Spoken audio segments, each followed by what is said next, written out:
E o presidente eleito dos Estados Unidos, Donald Trump, ameaçou impor tarifas de 100% sobre produtos dos países do BRICS, caso eles avancem com planos para criar uma moeda alternativa ao dólar. Em uma rede social, Trump afirmou que o grupo de economias emergentes, formado por Brasil, Rússia, Índia, China e África do Sul, deve manter o compromisso com o dólar nas transações comerciais. E para entender melhor esse assunto, eu vou conversar agora com o Matheus Andrade, head da BMJ Consultores Associados.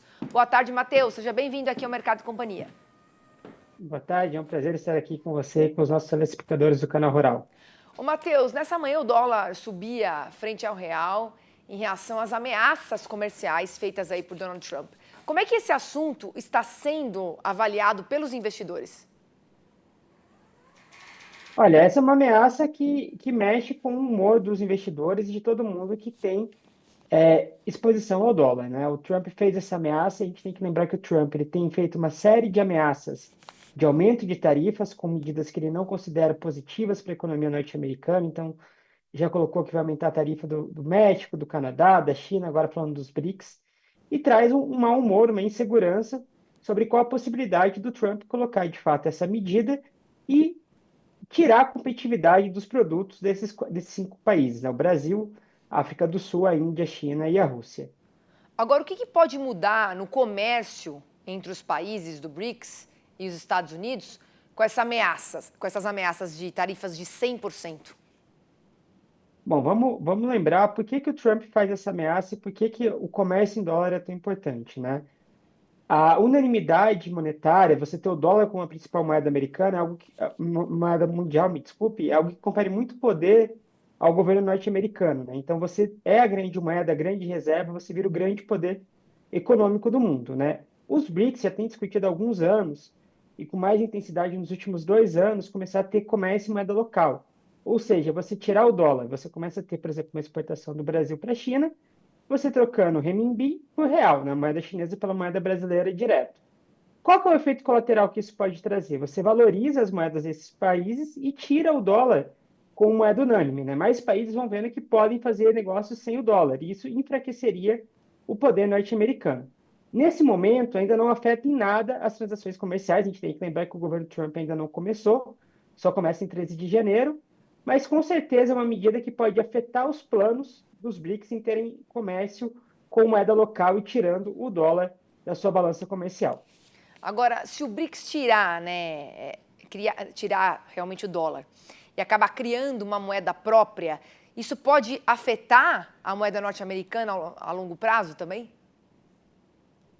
Olha, a gente teria que ver qual que seria a quantidade de países que adotaria essa moeda, né? A gente tem três grandes países no comércio internacional aqui que adotariam isso, então provavelmente o Brasil, a Índia, a China e a Rússia, né? 4, na verdade. Isso poderia ter um efeito. Agora, se você continuar tendo todas as negociações com os Estados Unidos, todas as negociações com a União Europeia mantidas em dólar, o impacto vai ser mais limitado, mas ele vai existir.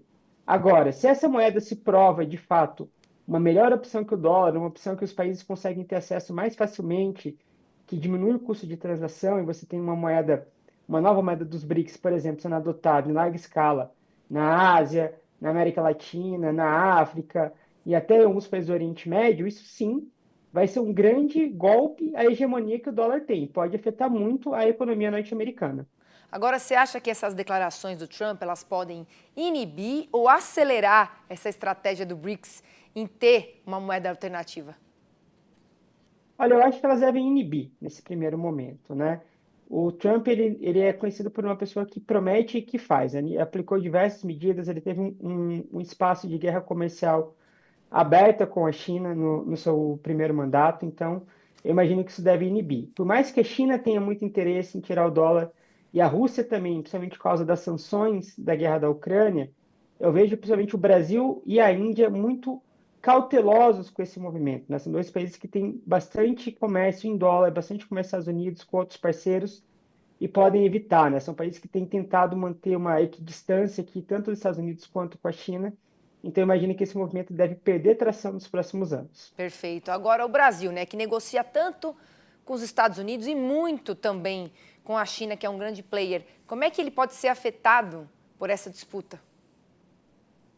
Olha, o Brasil está tentando se equilibrar na corda bamba, né? Desde que o Trump foi eleito, a gente teve agora a visita do Xi Jinping ao Brasil há pouco mais, há algumas semanas, e o Brasil tem tentado manter uma posição de equilíbrio, né? Tentando não se aliar totalmente aos Estados Unidos e perder esse comércio com a China, que é o nosso grande parceiro comercial, dos grandes investimentos, e nem ter uma posição tão alinhada com a China que vá causar a ira do governo Trump no futuro, né? Então o Brasil tem tentado se equilibrar.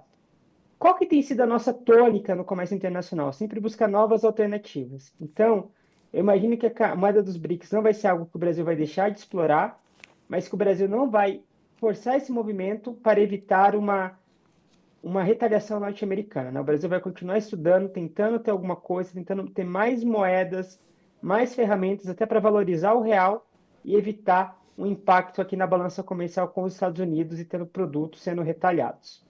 Matheus, obrigada aqui por enquanto pelos seus esclarecimentos. A gente volta a conversar numa outra oportunidade. Seguimos aí também de olho nesse assunto. Uma boa tarde para você. Boa tarde, eu que agradeço.